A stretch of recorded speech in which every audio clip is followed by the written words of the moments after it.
Given data क्या दिया है कि ये दोनों साइड्स क्या है, आइडेंटिकल और एक दूसरे को कॉन्ग्रुएंट है। फिर हमें क्या दिया गया है यहाँ पर, हाइपोटेनस साइड टेस्ट दी गई है। तो हमें और एक एडिशनल इंफॉर्मेशन ढूंढनी है जिससे ये hypotenuse side test test use करके ये दोनों ट्रायंगल्स कॉन्ग्रुएंट प्रूव हो जाए।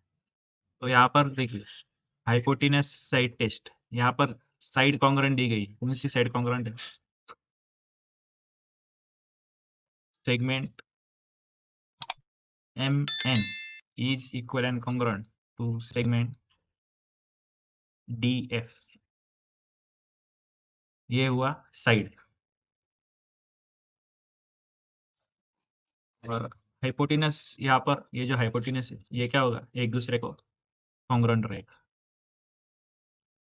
तो जो एडिशनल इंफॉर्मेशन यहाँ पर हमें पूछी गई है, स्टेट द एडिशनल इंफॉर्मेशन, तो वो कौन सी एडिशनल इंफॉर्मेशन है?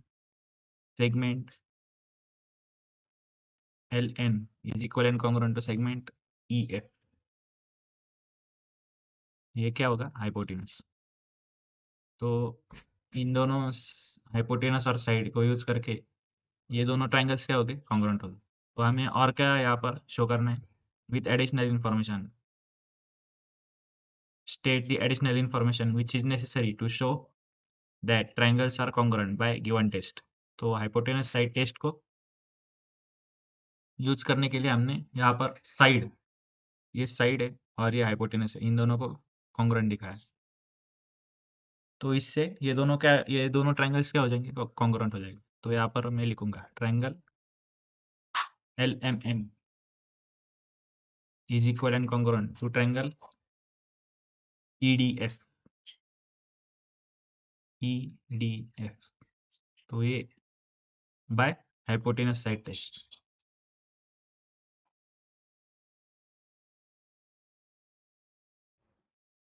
So in this way, we have proved that these two triangles are congruent and stated the additional information which is required to show these triangles are congruent. Which additional information? With this additional information, तो इस additional information के साथ state the 1-to-1 correspondence in the triangle which is congruent। तो अभी इन दोनों triangles में हमें 1-to-1 correspondence दिखाना है ये given information यूज करके। तो यहाँ पर हम देखेंगे, अभी देखिए ये n क्या है, this n is exactly opposite to this right angle। तो यहाँ पर राइट एंगल के एग्जैक्ट अपोजिट साइड में कौन सा है, यहाँ पर ये जो एंगल N है, this will correspond with angle F। फिर ये जो एंगल L है ये क्या होगा, एंगल E से करस्पॉन्ड करेगा और ये DM से करस्पॉन्ड करेगा क्योंकि ये दोनों 90 डिग्री है इसलिए। तो मैं क्या करूँगा, इस ट्रायंगल को उठाकर इस ट्रायंगल के ऊपर कैसे रखूँगा, ये जो वर्टेक्स E है इसे मैं वर्टेक्स L पर रखूँगा। फिर यहाँ पर हमें दिया गया है कि ये जो साइड है, ये दो साइड क्या है, एक दूसरे को करस्पॉन्ड कर रही है। तो इन साइड को एक के ऊपर एक रख दूंगा। फिर कैसे रखूंगा, ये जो राइट एंगल है, ये राइट एंगल वाला वर्टेक्स डी है वो कोइंसाइड करेगा विथ राइट एंगल वाला वर्टेक्स M। फिर ये जो वर्टेक्स F है ये ऑटोमेटिकली वर्टेक्स N से कोइंसाइड हो जाएगा। तो इस तरह से ये जो L है, L will correspond with E।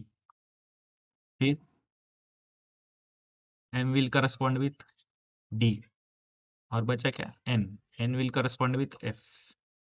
तो इस तरह से ये करस्पॉन्डेंस हम यहाँ पर लिखेंगे। ये था सॉल्यूशन फॉर क्वेश्चन नंबर 1। अभी हम बढ़ते हैं क्वेश्चन नंबर 2 की ओर। यहाँ पर हमें ASA टेस्ट यूज करना है। यहाँ पर हमें दिया गया है कि ये दोनों ट्रायंगल्स कौन से दोनों, ACB और ये CAB, ये दोनों CAD, ये दोनों ट्रायंगल क्या है, कॉन्ग्रुएंट है। ट्रायंगल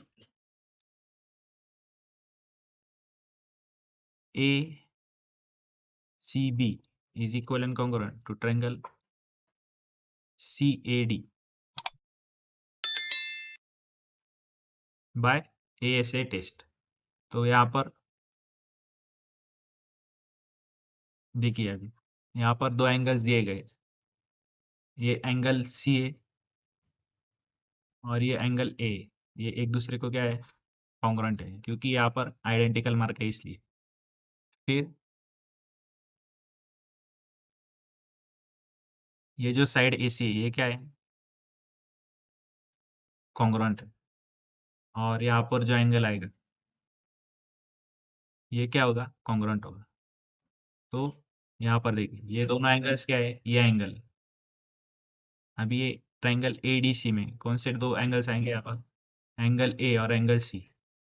तो एंगल सीएडी में, ट्रायंगल सीएडी में कौन से दो एंगल्स आएंगे, एंगल ए और एंगल सी।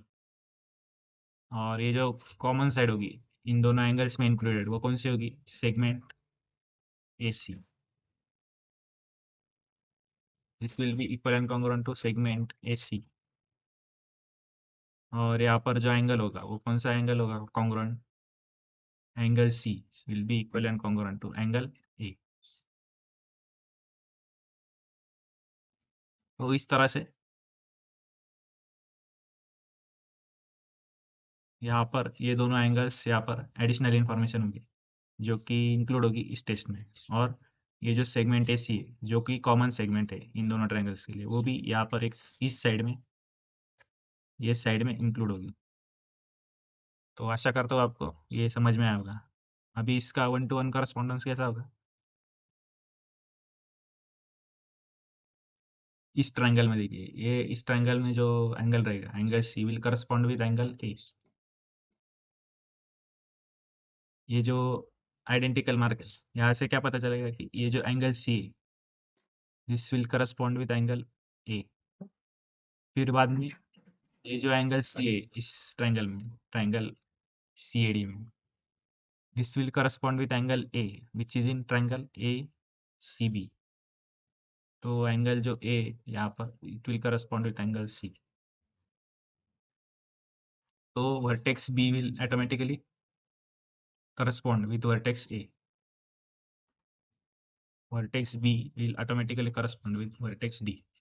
को इन दोनों का सॉल्यूशन समझ में आया तो वीडियो को लाइक कीजिए और फ्रेंड्स के साथ शेयर कीजिए और चैनल को सब्सक्राइब करना मत भूलिए।